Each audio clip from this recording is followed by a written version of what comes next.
hao.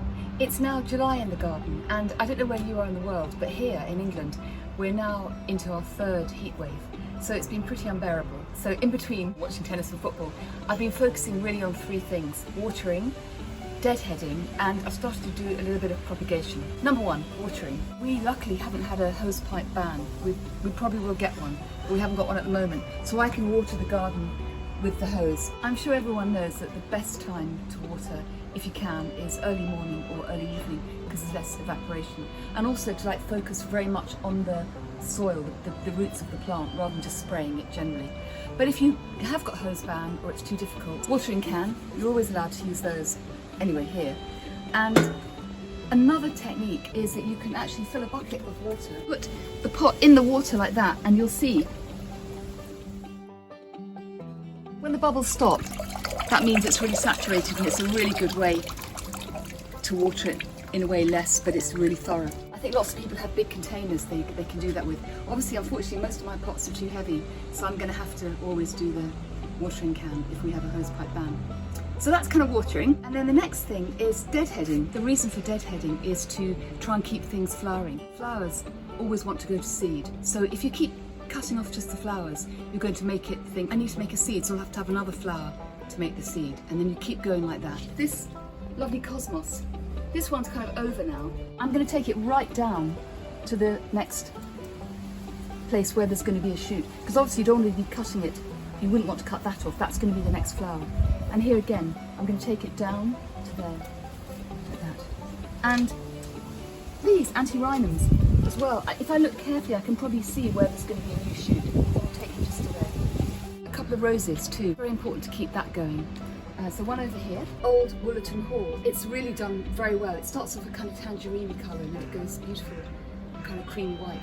And on a rose, really what you want to do if you can is, I can just take off the heads, but here, because it's all gone, I'm going to take it further. This is a bit drastic, and what I'm really looking for is where it's got 5 leaves, so that's right down there. So I'm going to take that one down to there.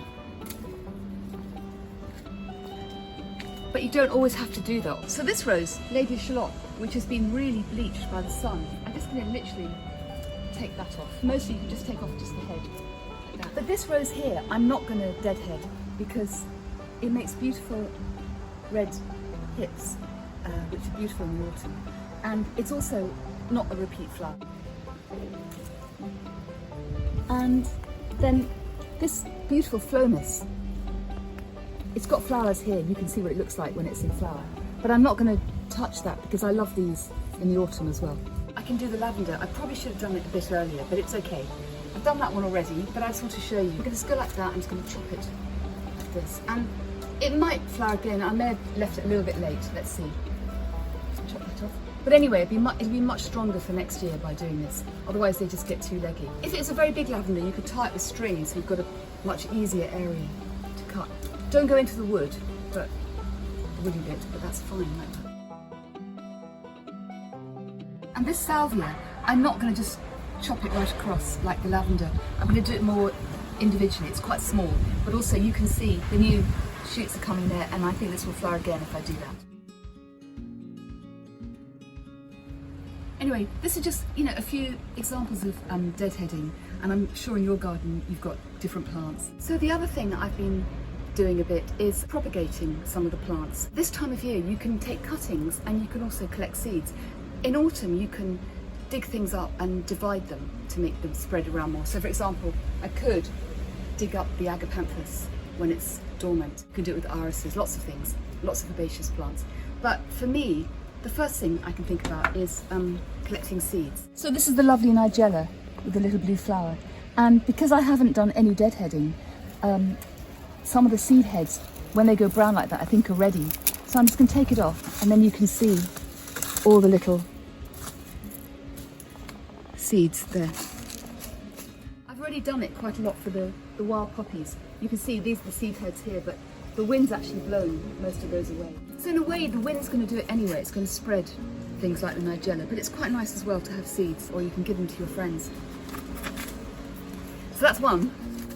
The other way is to take cuttings and just two ways you can do that as well. You can either take the cutting and put it in a bit of compost and grit or vermiculite, or you can actually cut it and just put it in a jar of water and then watch the roots grow and then pot it. So let's do the lavender first.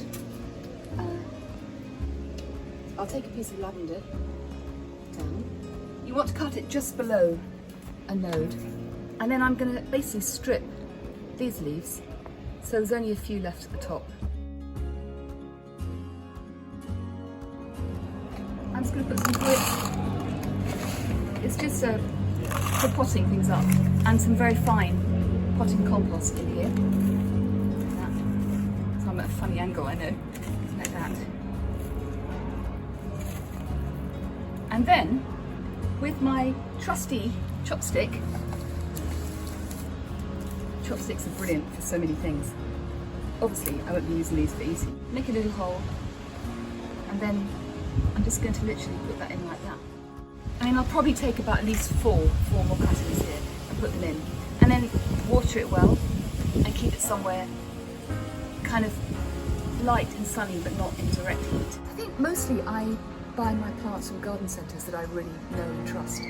But sometimes I order things online if I can't get them. And usually it's really good.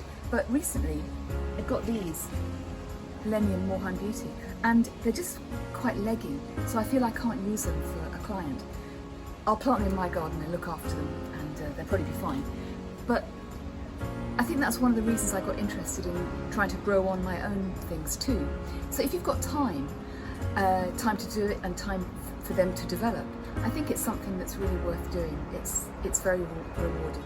In water, I'm just going to cut now some Hydrangea Annabelle and some geranium. So this is the Hydrangea Annabelle. Unfortunately, they've all got flower heads on. I prefer to take it without, but at the moment they've got one. So I'm going to go about probably 10 centimetres down and cut below a node like that. And then here, I'm just going to take off the lower leaves. These ones here, I've got some scissors. I'm going to cut these leaves in half, like this, like that. And then I'm going to put that in water. So here's a beautiful geranium. Find again somewhere to cut. Just a little bit, and I'm going to do the same thing, and then I'm just going to put that in water and see how that grows too. So I hope that was useful for you, and also please do have a look at the Earth Easy website if you have a moment, because they really do have great ideas, advice and wonderful products. But meantime, I'm going to go and have a very nice cold drink with some ice and watch the tennis final, and then looking forward to the football finals because England's doing quite well. Anyway, see you very soon. Thank you. 再见.